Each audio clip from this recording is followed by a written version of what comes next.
अखाड़ों के स्नान के लिए जो महामंडलेश्वर शामिल हैं उनके साथ संगम की तरफ बढ़ते हुए नजर आ रहे हैं। इसीलिए आप देख रहे हैं कि भारी संख्या में पुलिस फोर्स की तैनाती की गई है। पुलिस, पीएसी, सीआरपीएफ जैसे तमाम केंद्रीय सुरक्षा बलों को भी तैनात किया गया है कि कहीं भी किसी भी श्रद्धालु को कोई असुविधा ना हो। इसके दौरान बीच बीच में आपको कुछ विदेशी जो फॉलोअर्स हैं वो भी नजर आ रहे हैं। ये आप देख रहे हैं कि निरंतर जो अमृत स्नान का सिलसिला है, जो क्रम है, वो आगे बढ़ता हुआ नजर आ रहा है। कुछ लोग हमारे साथ मौजूद हैं, उनसे हम बात करेंगे और जानेंगे कि कहाँ से आए हैं आप लोग। मैं कटनी मध्य प्रदेश से आया हूँ और मुझे देख के बहुत अच्छा लग रहा है। मैं मुझे कुंभ में आके बहुत अच्छा लग रहा है और ये अपने सनातन धर्म की बहुत ही जो बोलता है सनातन धर्म में क्या होता है, यहाँ आके देख सकता है सनातन धर्म में अपनी क्या क्वालिटी है और अपन लोग सनातन धर्म को क्यों मानते हैं। इसकी गहराई कितनी यहाँ आने के बाद ही पता चलता है। सनातन की गहराई पता चलती है। कैसा लग रहा है, किस तरह के अरेंजमेंट है? बहुत अच्छा अरेंजमेंट है, बहुत अच्छा अरेंजमेंट है। इतनी पॉपुलेशन है, इतनी भारी संख्या में श्रद्धालु आ रहे हैं, उनके लिए इतना अरेंजमेंट बहुत बड़ी बात है। आप क्या कहेंगे, कैसी व्यवस्था है? बहुत ही बढ़िया, योगी जी की बहुत ही अच्छी व्यवस्था है। लगभग यहाँ 1.5 करोड़ लोग आए हुए हैं, है ना। इतनी अच्छी व्यवस्था नहीं हो सकती थी। मोदी जी का योगी जी का मैनेजमेंट बहुत ही अच्छा रहा। इसके पहले भी मैंने 2-3 कुंभ मैंने आए हुए हैं, लेकिन इतनी अच्छी व्यवस्था नहीं थी। पहले भी इन्होंने 2-3 कुंभ देखे हैं, लेकिन इतनी अच्छी व्यवस्था नहीं देखी। आप दूसरी तरफ देख सकते हैं कि अब जो पहला अखाड़ा है उसका जो पूरा काफिला है वो इस वक्त संगम घाट पर पहुंच चुका है, जिसके बाद अब कुछ देर बाद यानी 7:05 पर दूसरा जो अखाड़ा है वो स्नान करने के लिए आगे बढ़ेगा। आप देख सकते हैं कि कड़ी सुरक्षा व्यवस्था के बीच में जो सबसे पहले अखाड़ा पहुंचा है वो इस वक्त स्नान के लिए संगम तट पर पहुंच चुका है। सबसे पहले आज जो महानिर्वाणी अखाड़ा के नागा सन्यासी हैं वो संगम पर स्नान कर रहे हैं। दूसरी ओर महानिर्वाणी का जो शंभू पंचायती अटल अखाड़ा का जो पूरा काफिला था वो इस वक्त संगम स्नान पर पहुंच चुका है। अब से कुछ ही देर बाद 7:05 पर जब इस अखाड़े के स्नान का समय समाप्त हो जाएगा तो निरंजनी अखाड़ा वो आनंद अखाड़ा स्नान करने के लिए पहुंचेगा और 8 बजे जूना आह्वान और पंच अग्नि अखाड़ा भी स्नान करेगा। तो आपने देखा कि जो निर्धारित समय है जो उस समय पर पहला अखाड़ा स्नान करने के लिए पहुंच चुका है। हर एक तस्वीर, हर एक नजारा हम अपने दर्शकों तक पहुंचाएंगे। जी, तो पहला अखाड़ा स्नान करने के लिए पहुंच चुका है। साधु संतों नागाओं का ये रेला स्नान करने के लिए पहुंच चुका है। हमारे दर्शक इन तस्वीरों को देख रहे हैं और एक दर्शक ने, एक श्रद्धालु ने यह बहुत ही खूबसूरत बात कही। उन्होंने कहा कि यहाँ आकर एहसास होता है कि सनातन कितना गहरा है, सनातन परंपरा, सनातन धर्म की गहराई कितनी ज्यादा है। यहाँ आकर इस बात का एहसास हुआ। देखिए, सनातन की बात तो पहले भी होती रही है, लेकिन अब सनातन से जुड़ने वाले लोगों की संख्या बढ़ गई है। अपने देश के लोग तो जुड़ ही रहे, विदेशों से लोग भी जुड़ रहे हैं। इस पर भी एक चर्चा कर लेते हैं। अभी कुंभ के दौरान ही बड़ी तादाद है विदेशियों की जो यहाँ आकर मंत्रोच्चारण करते दिख रहे हैं, डुबकी लगाते दिख रहे हैं, साधना करते दिख रहे हैं। ये क्या है? जैसा कि आपने सनातन परंपरा की बात करी, तो हमारे जो ऋषि महर्षि थे वो एक वैज्ञानिक थे। जैसे बहुत लंबे वक्त तक इसे झुठलाते रहे हैं लोग। तो सनातन को, हिंदू धर्म को, भारत को पिछड़ा देश, पिछड़े कुरीति और तमाम बातें, इस तरह की चर्चा विश्व में होती रही। लेकिन पिछले कुछ वर्षों में, पिछले 10-12 वर्षों में इसका विस्तार हुआ है, लोगों को समझ में आने लगा है।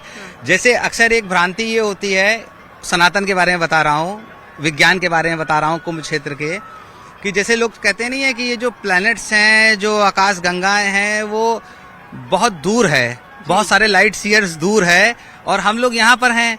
तो क्या हम जो पूजा पाठ करेंगे वो प्लैनेट कैसे इफेक्ट करेंगे, क्या करेंगे? तो जो हमारे ऋषि महर्षि थे उन्होंने अनादि काल में एक सूत्र दिया, यत पिंडे तद ब्रह्मांडे, तद ब्रह्मांडे यत पिंडे, means man himself is a tiny solar system. तो जो सोलर सिस्टम है वो यद्यपि वो दूर है, लेकिन उसका एक प्रारूप हमारे और आपके अंदर है।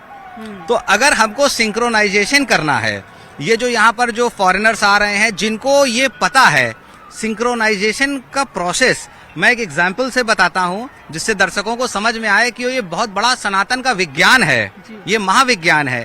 तो सिंक्रोनाइजेशन अगर हम लोग समझ जाएंगे तो हम लोग ये तीर्थराज प्रयाग में आके अपने को सिंक्रोनाइज कर लेंगे, यानी कि अपनी आत्मा को, अपने शरीर को अपने मन से सिंक्रोनाइजेशन कर लेंगे।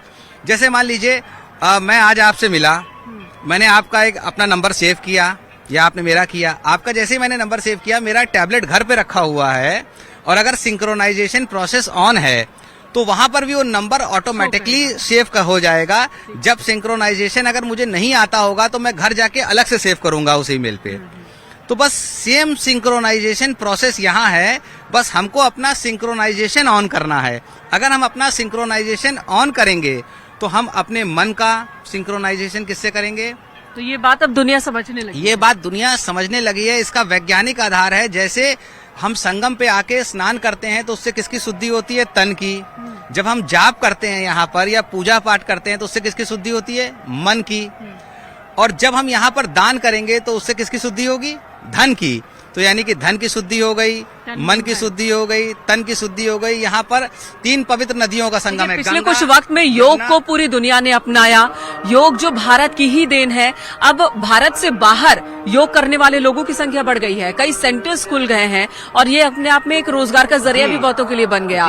और योग के साथ साथ अब सनातन धर्म को भी लोग अपनाने लगे हैं। अभी ताजा एग्जाम्पल इसी महाकुंभ में स्टीव जॉब्स की, दिवंगत स्टीव जॉब्स की पत्नी, वो अब कमला बन चुकी है, यहाँ धार्मिक अनुष्ठान में हिस्सा ले रही है। ये मैं सिर्फ एक नाम बता रही हूँ जो नोन है। ऐसे कई हैं, कईयों से मुलाकात हुई है। ऐसे जैसे बहुत साल पहले कुंभ 2001 में जब पड़ा हुआ था तो यहाँ पर आए थे नीदरलैंड के हैंक कैलमैन जी।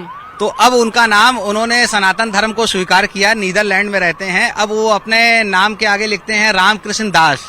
तो जब हैंक कैलमैन रामकृष्ण दास बन गए, राम पे समर्पित हो गए और बहुत सारी उन्होंने सनातन धर्म पे बुक्स लिखी हैं, बहुत सारी किताबें लिखी हैं। उसका कारण क्या है? उसका कारण यह है कि यहाँ पर जागरूकता पैदा हुई है। जैसे आजकल बात करते हैं AI टेक्नोलॉजी चल गया है, चैटबॉट चल गया है, तो जो आर्टिफिशियल इंटेलिजेंस हो गया है वो सनातन के रहस्यों को खोल रही हैं।